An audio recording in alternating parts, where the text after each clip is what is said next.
Franchises, the bread and butter of the video game industry. From pretty much the beginning of gaming, any quantum of popularity a title received would guarantee endless sequels, sometimes as frequent as annual releases.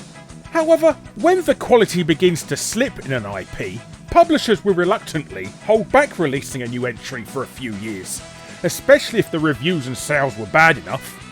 But every so often, those few years will turn into an entire console generation, then 2, then 3, before ultimately being forgotten about altogether. So, this episode, we take a look at these invisible IPs, these absent amusements, and these mislaid merriments. As I say, but hello you! I'm Guru Larry, and I welcome you to Fact Hunt. 6 abandoned, massive gaming franchises. Ninja Gaiden, Shadow Warriors, or whatever you call it in your neck of the woods, is one of those franchises that was born out of the ninja craze of the 80s, laid on the back burner with re-releases throughout the 90s, and had a reboot on the more powerful 3D hardware of the noughties, ultimately selling an impressive 7.5 million units over a series of mostly good games. A lot of this success has to do with Tecmo reviving the franchise for new generations. Ninja Gaiden for the Xbox was as fantastic as it was savagely difficult. Gamers may have wailed and gnashed their teeth, and they may shake their head with fear and rage at the very mention of Elmer, but it was a classic. Ninja Gaiden 2 on the 360 wasn't bad either. But ever since Tecmo were taken over by ancient Chinese history buffs Koei in 2009, it feels like Ryu Hayabusa has lost his way a little. Oh okay, a lot. Ninja Gaiden 3, the last proper entry in the series from 2012, well, just wasn't very good. With long-haired samurai sword-swinging rockstar developer Tomonobu Itagaki getting the boot by Koei. Ninja Gaiden 3 felt more like a Dynasty Warriors style slog through hordes of utterly brain-dead enemies than a fast and satisfyingly rock-hard slicey-dicey romp through enemies that actually might hit you every now and again. But Ninja Gaiden 3 was absolutely brilliant compared to the Yaiba Ninja Gaiden Z, a spin-off which added zombies to the mix, because, you know, that's not played out at all. Anyway, that game was, in the words of just about everybody who played it, bloody awful. So awful in fact that, short of some card-based mobile action, we've not seen a lot of Ryu Hayabusa since. However, Tecmo Koei, as they're now named, have been known to tease the return of their primary ninja. They started out 2019 with a tweet that some thought would signal the announcement, at last, of a 4th Ninja Gaiden game. Well, modern Ninja Gaiden game anyway. You can also play as Ryu in the latest and approximately 259th entry in the Dynasty Warriors franchise, Warriors Orochi 4 Ultimate. This is probably not enough to state everyone's lust for the return of everyone's favourite stealthful stabby man, but if he does make a proper return eventually, well, let's just hope it's not crap, even if it probably will be. But the last time a Ninja Gaiden game was released in the gaming world was the launch of Yaiba Ninja Gaiden Z back in March 2014.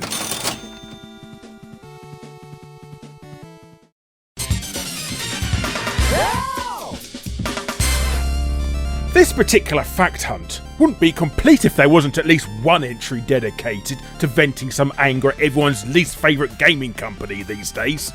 Good old Konami.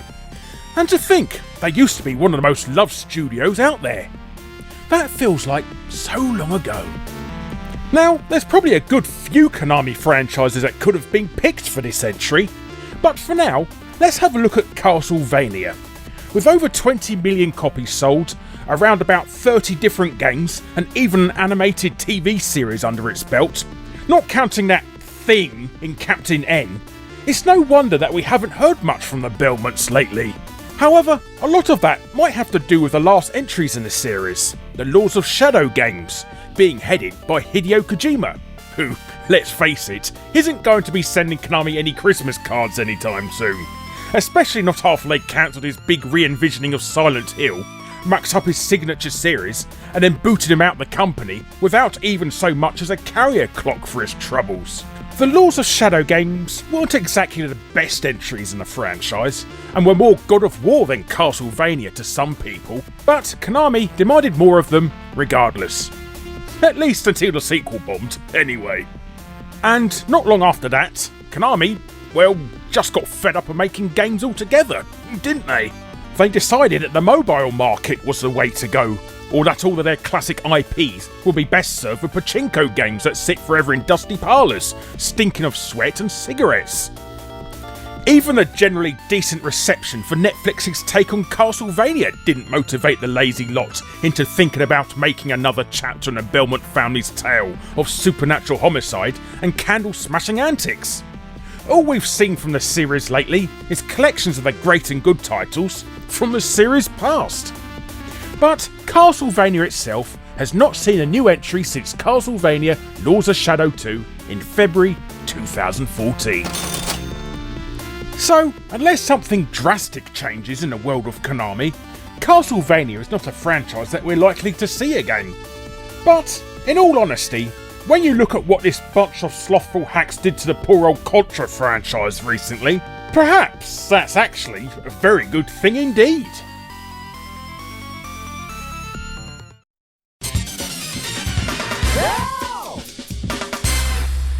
Some video game franchises that have fallen by the wayside have a much broader history than simply being on consoles. Take James Bond for example. England's favourite martini slurping super spy has, alongside all the books and films he's been in, has appeared in a slew of video games. But despite sales of those games totalling a whopping 30 million copies, we haven't seen 007 in any proper game since 2012. This one's really baffling, to be honest. Bond is chock full of action set pieces, thrilling stealth, and tons of insulting and witty one-liners directed at buxom ladies. Think of how many games have been indirectly inspired by James Bond. Deus Ex, for example, which will now once again be reinstalled on many a computer. Not only that, but some of Bond's games were very well loved and successful indeed, such as GoldenEye 007 on the N64, Agent Under Fire on the PS2, and of course, who can forget Domark's incredible A View to a Kill on the Amstrad CPC? Yeah, okay, maybe not that one. You'd think that Bond's films would be routinely accompanied by a tie-in game, but there hasn't been one of those since Quantum of Solace, which is about as middling as that film. A lot of work was done on a tie-in game for Skyfall, courtesy of Activision, but nothing ever came of it, except for a level in the rather humdrum 007 Legends in 2012. And as for Spectre? Nope, not even so much as a rumour of a game. But over the years, there have been a lot of original Bond games too. Everything from some fine actioners, to those voiced by a geriatric Sean Connery.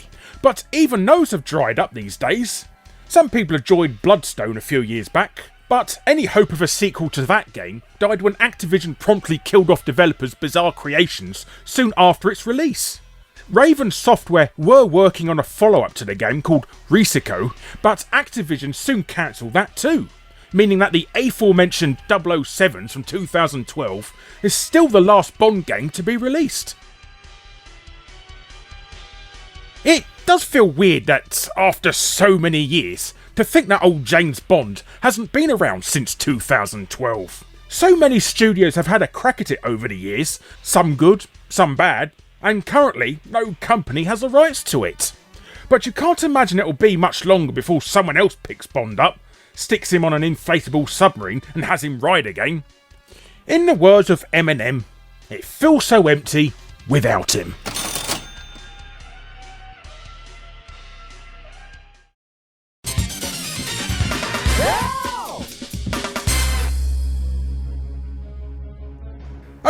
Okay, this is one that some people might complain about.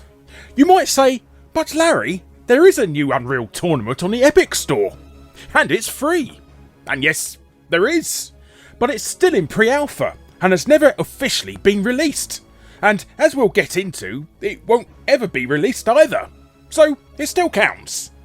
Epic Games' Unreal started out as an absolutely scrummy looking first person shooter that got loads of praise in magazines at the time, and contained an engine that would be used in lots of other great FPSs, such as Deus Ex, a game that thousands of people reinstall at the very mention of it. The first Unreal was a critical hit, but not a big seller, and Epic thought a big part of that was down to the multiplayer content not being as strong as other games. So they gave the multiplayer a bit of a leg up. So much so in fact that the next instalment, Unreal Tournament, was multiplayer only, with big arenas where humans and bots could waste many hours rocketing themselves into the air and killing each other literally to bits. And this was a hit, to the point that over the course of 8 games, the Unreal franchise has shipped over 7 million copies worldwide. And yet, after the generally decent Unreal Tournament 3 in 2007, the whole franchise took a bit of a break for nearly a decade. So, how come? What made everyone's favourite outspoken foot-in-mouth creative lawbreakers, Cliffy B, drop Unreal like a sack of rotten spuds? Perhaps it was something to do with those jacked-up Gears of War men when Marcus Phoenix and the rest of the cogs dropped in. Epic didn't exactly do much other than Gears for the next few years, and Unreal was left on the side to fester a bit until Epic decided they couldn't think of any new ways to shove chainsaws up the Horde's nether regions. But in 2014, when the latest version of the Unreal Engine was announced, it was revealed that Unreal Tournament would also be returning. It would eventually be a free game created with the help of the community, as much as a way of learning how to use the engine as it was a way to blow up your mates. However, alas, once again it would end up being kicked to the sidelines. There have been no updates since 2017, and in late 2018 it was officially announced that work on the new Unreal Tournament had been suspended indefinitely. So, how come this time? Fortnite. Bloody Fortnite. Turns out most of the people who were working on Unreal Tournament were now working on that, especially when that started making enough money for Tim Sweeney to build an entire house made out of gold rifles. And so, it looks like Unreal Tournament fans will have to wait for Epic to get bored of their online daycare-tastic Battle Royale money spinner before there's any chance of the old blaster getting revived properly once more. So, the last officially released entry in the Unreal franchise was Unreal Tournament 3, way back in November 2007.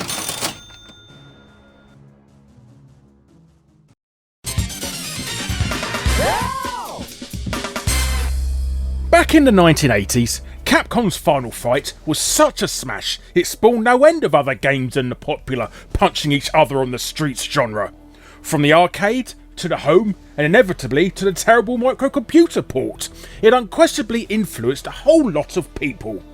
But ever since the first instalment, and despite a healthy 3.5 million units shift over its lifetime, the adventures of the world's hardest mayor, Mike Hagar, and his crew gradually sputtered to a halt. To the point where even though lots of other classic beat-em-ups have seen revivals, both good and bad, we haven't seen a new Final Fight game since 2006.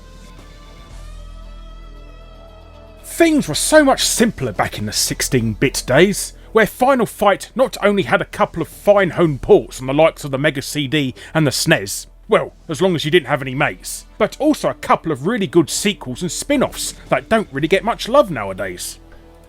When polygons entered the mix, however, that's when things got a little more troubling. Take for example Final Fight Revenge, Capcom's attempt to turn the series into a regular one-on-one fighting game.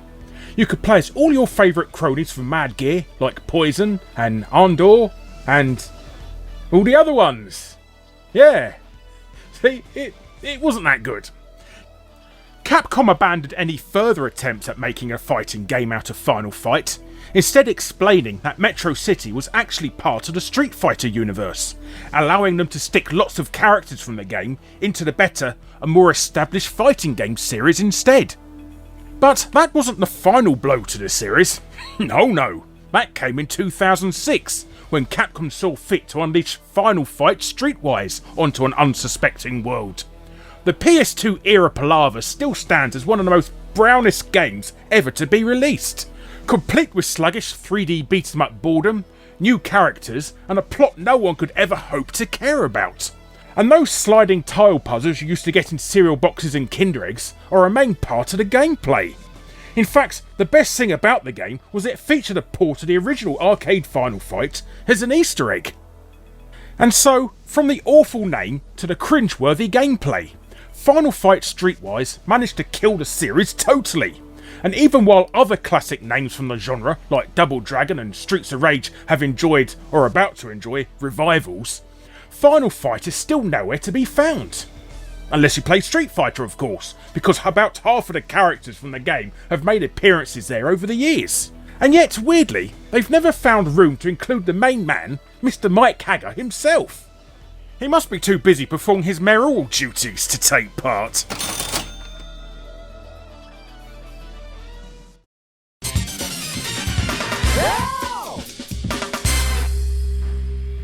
Come on, you knew this one was going to be at the end, didn't you? Sorry if it's a bit boring, but, well, it's not like there was any other choice. There's no big franchise that's done quite as much of a disappearing act as Half-Life has. It was one of the most successful first-person shooters out there. The Half-Life games alone have sold 27.5 million copies. There's also other massive franchises such as Counter-Strike and Team Fortress that started out life as Half-Life mods. Now, I'm not officially counting those as part of the Half-Life universe, but if you did, you'd be getting pretty close to 100 million copies. Not bad, considering it all came from a game about a loving relationship a scientist has with his crowbar. It's not as if Half-Life ended with some dodgy instalments either. There's no Final Fight Streetwise here.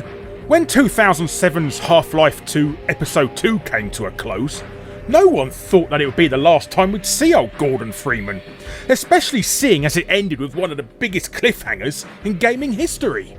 We knew obviously that it might be a little while before we saw Episode 3, what with a generally slow release of Half-Life games previous to that, more and more games coming to Steam, and truckloads of pies coming to the mouth of Gabe Newell, but we didn't think, as of the making of this episode, it would be 12 years and counting. And though there's been rumours about the possibility of another game in this series in the course of that time, to the point where even the slightest hint that the game is being worked on leads to thousands of articles heralding the imminent confirmation of Half-Life 3, but at present, it looks like we shouldn't be holding our breaths for it, especially seeing as no one at Valve is apparently even working on Half-Life anymore. When you break it down, all we've really had in that time are a few images here and there that are apparently concept art, or the odd little soundbite that's probably been spat out Peter Molyneux style to any of the million journalists who've asked someone from Valve about Half-Life 3 in the hopes of a scoop. Former series writer Mark Laidlaw made a blog post in 2017 called Epistle 3, which was billed as a fanfic, but was clearly a summary of how the actual game was going to go down, only with the names of their characters changed and their genders reversed, meaning that Gordon Freeman became Gertie Fremont. So, who knows? If Episode 3 ever does come out, this change might actually happen. The whole thing is so mysterious that we don't even know if Valve were working on Half-Life 3, or Half-Life 2 Episode 3, or if it was going to be the final instalment. The only thing that seems clear is that no one at Valve has been working on that for years. The company has been somewhat busy with other things, such as creating an all-conquering storefront capable of bringing gems such as the incredible pump-action captain directly in front of your face. Turns out there was significantly more money in doing that than there was in actually making any games, which the company hasn't done to any significant degree for years. But surely, somehow, Half-Life must come back at some point. Gordon can't stare gormlessly at a mourning Alex Vance for all eternity, can he? Alas, it looks that way. But hey, there's always Hunt Down the Freeman. Anyone? No? Oh well.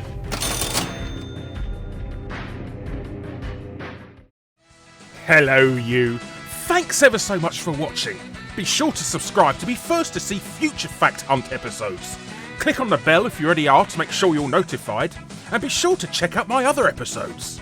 And if you want to be super awesome, check out my Patreon, But thanks again for watching, and I'll be seeing you next time.